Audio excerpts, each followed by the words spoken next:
트럼프 대통령이요, 이 합의문에 서명을 하지 않은 채 떠났습니다. 그런데 북미 정상회담 불발 쇼크도 모자라서 미국 내부의 정치 이슈들 상당히 악재투성이라고 하는데요. 미국 정계 현재 어떤 악재로 몸살을 앓고 있을까요? 네, 지금 맞습니다. 2차 북미 정상회담 같은 경우에 이제 제 입장에서 상당히 아쉬움을 뒤로하고 그렇게 마무리가 됐는데 어느 정도 실무적인 협상이 이루어질 것이다라고 예상을 했지만 도널드 트럼프 미국 대통령이 합의하지 않은 채 다시 백악관으로 복귀를 했습니다. 하지만 그 인터뷰에서 미국이 완전한 비핵화를 추구한 반면에 북한은 일부 지역에 대한 비핵화만 원했다면서도 언젠가는 뭔가 일어날 것이다라는 낙관적인 기조를 견지했는데요. 이러한 낙관적 발언에도 불구하고 미국 국내 정치 사정은요, 그가 이제 북핵 문제만을 전념하기에는 조금 어렵도록 흘러가고 있습니다. 이 트럼프 대통령은 내년에 재선을 위해서 지금 대선을 앞두고 있기 때문에 올해 중반이 넘어가면 사실상 국내 정치에 더욱 힘을 쏟을 수밖에 없습니다. 특히나 그는 북미 정상회담 기간 중에서도 미 국내에서 열린 청문회에서 자신의 전 개인 변호사의 폭로와 회담이 결렬되는 등 운신의 폭이 좀 넓지도 않기 때문에 3차 북미 회담 지금 이제 3차적으로 열릴 북미 정상회담을 비롯한 앞으로의 협상 전망은요, 사실상 극히 불투명해졌다라는 이런 평가를 할 수가 있습니다. 우선 국내 이슈에 대해서 조금 자세하게 설명을 드리자면요, 마이클 코온 변호사가 다시 연방의회에서 증언을 할 예정입니다.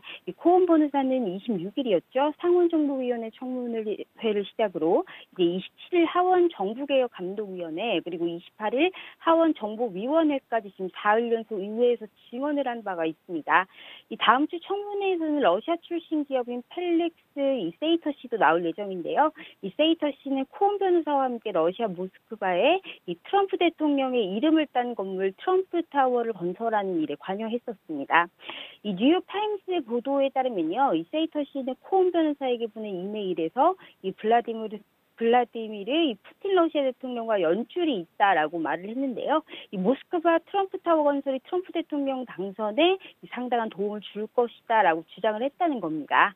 그런가 하면 하원 정보위가 트럼프 그룹의 이제 앨런 와이젤버그 최고 재무 책임자죠. CFO라고 하는 역시 청문회에서도 부를 계획이다라는 보도가 나왔는데 코온 변호사는 27일이었죠. 하원 감독위에서 열린 청문회에서 와이젤버그 CFO가 트럼프 대통령의 법정 문제에 직접 관여하고 있다면서 말하면서 와이젤버그 CFO를 부르게 됐는데요. 특히 트럼프 대통령과 부적절한 관계를 가졌다라고 주장한 여성들에게 이제 돈을 주고 입막음을 하는 문제를 와이젤버그 씨와 트럼프 대통령이 논의를 했다라고 지금 주장을 하고 있습니다. 또 트럼프 대통령의 자산을 부풀리는 등 보험 사기에 해당하는 일을 했다면서 이런 사실을 이제 와이젤버그 씨가 알고 있었다라고 말을 하고 있고요.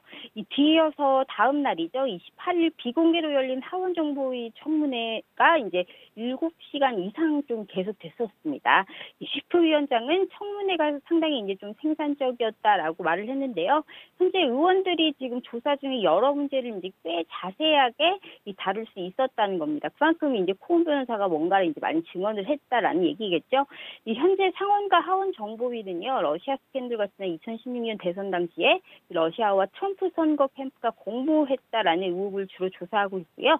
하원 감독위는 트럼프 대통령을 둘러싼 선거법 위반 혐의와 윤리 규정 문제 등 국내 문제에 조금 집중을 하고 있는 상황입니다.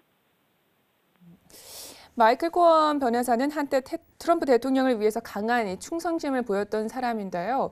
27일에 공개 속에서 열린 하원 감독위 청문회에서 트럼프 대통령 상당히 강하게 비난했다고 하죠.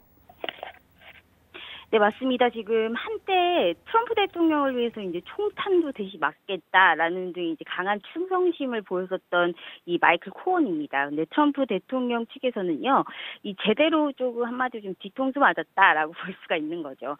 어찌됐던 트럼프 대통령을 이제 인종차별주의자, 사기꾼, 거짓말쟁이라고 이제 코온 변호사는 신랄하게 비난을 했고요. 또 러시아 공모 의혹에 관해서 이제 직접적인 증거는 없지만 의심은 간다라고 말을 했고 트럼프 대통령의 측근 로저 스톤 씨가 이 폭로 사이트 위키리스크 창립자 줄리언 어산시 씨와 연락 중인 걸 트럼프 대통령이 알고 있었다라고 증언을 했습니다. 이 위키리스크가 2016년도 대선 때요. 힐러리 클린턴 민주당 후보에게 불리한 내용의 이메일을 공개했었는데 이 트럼프 대통령이 이런 계획을 사전에 알고 있었다는 겁니다. 이 트럼프 대통령은 이런 코온 변호사 증언에 대해서 이제 28일 베트남 하노이에서 이 김정은 위원장과 정상회담 후에 기자회견을 가졌는데요. 그는 기자회견에서 코온 변호사가 거짓말을 좀 많이 했다라고 주장을 했습니다. 또 러시아와는 공무한 일이 없다고 또 거듭 밝혔고요. 이 코온 변호사의 공개 청문회 증언을 가리키면서 이 끔찍한 부정직의 나열이다라고 표현을 하기도 했습니다. 29일에도요 인터넷 이제 단문 사이트 트위터에 연이어 글을 올리면서 코온 변호사에 대한 공세를 이어갔는데요. 이 트럼프 대통령의 말은 이러합니다. 이 코온 변호사가 자신을 칭찬하는 이 내용을 책을 내려 했다. 원고를 보면 이제 그 의회 증언과는 상반되는 이제 자신에 대한 얘기가 이제 나온다라고 지적을 했고요. 의회가 이 원고를 반드시 요구해서 봐야 된다는 겁니다. 또 연방의회 조사에 이제 조금 불만을 나타내기도 했는데요. 이제 러시아 국무 의혹이 제대로 안 돌아가니까 이 민주당이 좀 재정 문제 등 이제 자신이 한 모든 일을 들여다보려 한다며 이 마녀 사냥을 조금 중단하라. 나는 지금 마녀 사냥을 당하고 있다라고 촉구를 하기도 했습니다. 또 지금 그게 그런가 하면요. 이 트럼프 대통령의 사위죠. 이 제러드 쿠시너 백악관 선임 고문이 기밀 취급 권한이 이제 좀 논란이 되고 있습니다.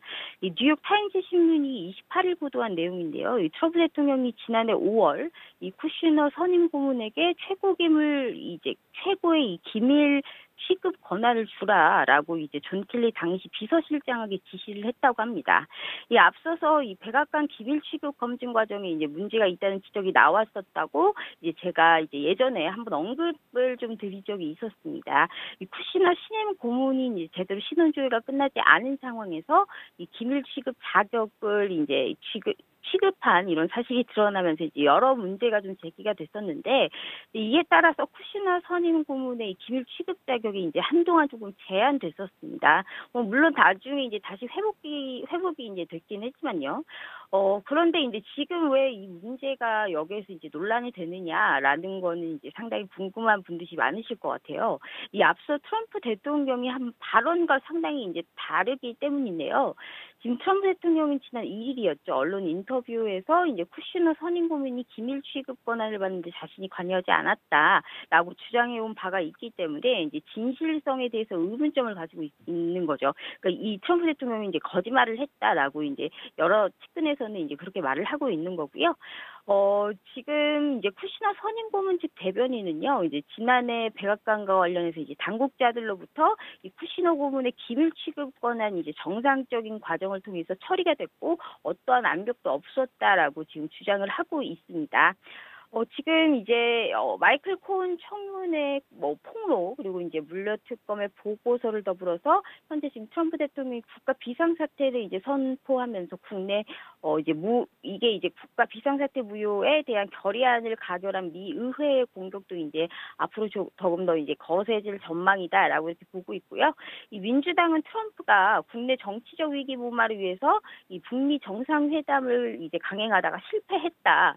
이제 이렇게 조금 이제 생각을 하고 있는 것 같습니다. 그리고 이제 로버트 뮬러 특검 조사 결과 이 사법방해동의 이제 제목이 확인될 경우에 이제 탄핵 카드를 꺼낼 수 있다라는 관측도 나오고 있고요. 이 트럼프 대통령이 치적으로 내세운 경제 상황도 이제 밝지만은 좀 않은 상황입니다. 이 트럼프 대통령이 중국과 무역 협상에 대해서 이제 큰 소리를 빵빵 치고 있지만 이 실제로는 조금 더 지금보다 오랜 시간이 이제 걸릴 것이다. 라는 이제 미 무역 대표부 의견을 감안하면 이제 상당히 난항을 겪고 있다라고 볼 수가 있고요. 이 추가 금리 인상 우려와 무역 전쟁 등으로 이제 증시 자체도 조금 좋지 않은 상황이기 때문에 트럼프 대통령한테는 사실상 이제 유리한 점들이 이제 거의 없다라고 보실 수가 있습니다.